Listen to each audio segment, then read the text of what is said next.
Assalamualaikum warahmatullahi wabarakatuh.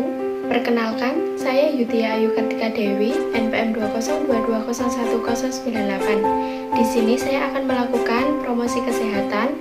Untuk sasarannya sendiri ada anak dan keluarga.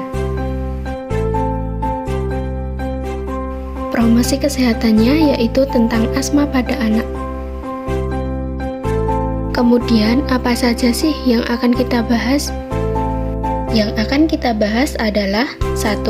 Definisi asma, yang kedua, tanda dan gejala asma, yang ketiga, etiologi atau penyebab asma, yang keempat, klasifikasi asma, dan yang kelima, pencegahan asma. Apa sih asma itu? Ada yang tahu nggak nih?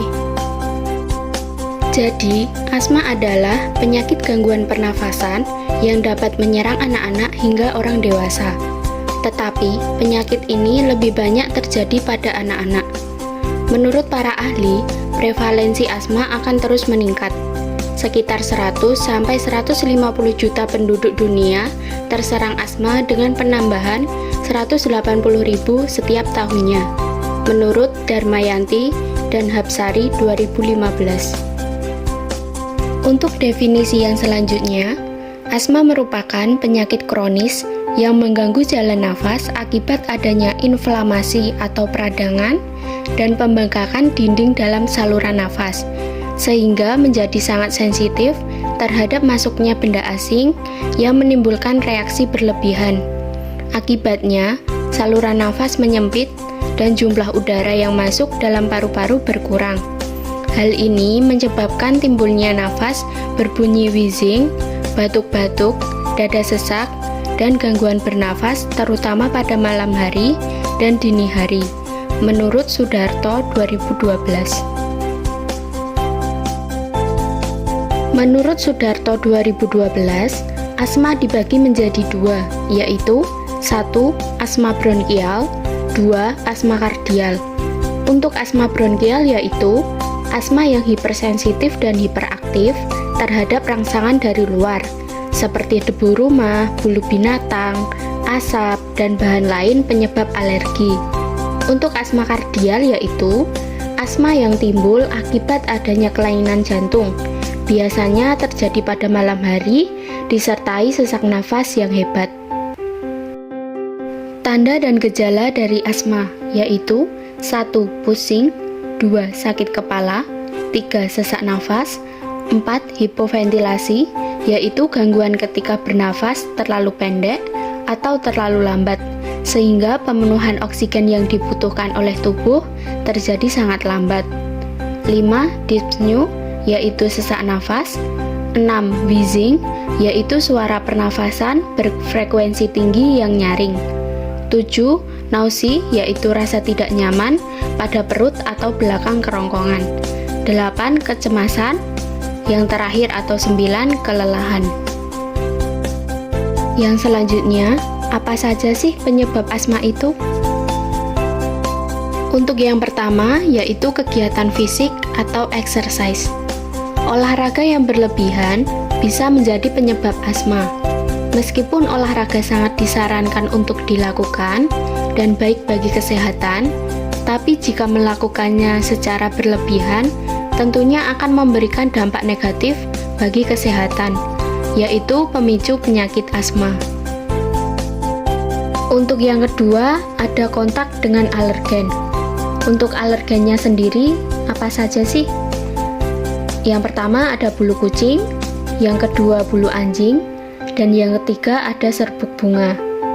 3 contoh ini bisa menyebabkan terjadinya penyempitan saluran nafas atau sesak nafas. Untuk yang ketiga, ada obat-obatan. Yang pertama ada obat aspirin, dan yang kedua ada obat beta blocker. Untuk obat aspirin, yang biasanya untuk obat pereda nyeri antiinflamasi non-steroid. Kemudian, untuk obat beta blocker, yang biasanya diberikan pada pengidap hipertensi atau gangguan jantung. Yang keempat, yaitu rokok. Saat seseorang menghirup asap rokok, zat yang mengiritasi mengendap di lapisan lembab saluran udara. Kemudian, Zat tersebut dapat menyebabkan asma. Selanjutnya, klasifikasi asma. Menurut Gina 2015, klasifikasinya sebagai berikut. Asma dibagi menjadi 3. Yang pertama, asma ringan, yang kedua asma sedang, dan yang ketiga asma berat. Asma ringan, asma yang terkontrol dengan pengobatan tahap 1 atau tahap 2, yaitu terapi pelega. Untuk asma sedang, asma terkontrol dengan pengobatan tahap 3, yaitu terapi dengan obat pengontrol kombinasi steroid dosis rendah plus long acting beta agonis atau LABA. Untuk asma berat, asma yang membutuhkan terapi tahap 4 atau tahap 5, yaitu terapi dengan obat pengontrol kombinasi steroid dosis tinggi plus long acting beta agonis atau LABA. Untuk pencegahan asma itu apa saja sih?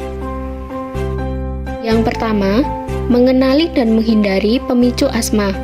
Yang kedua, mengikuti anjuran rencana penanganan asma dari dokter. Yang ketiga, melakukan langkah pengobatan yang tepat dengan mengenali penyebab serangan asma. Yang keempat, menggunakan obat-obatan asma yang telah dianjurkan oleh dokter secara teratur. Yang kelima, memonitor kondisi saluran nafas. Ingat, asma bisa dikontrol dan bukan penyakit menular. Bebas dari asma untuk hidup yang lebih berkualitas.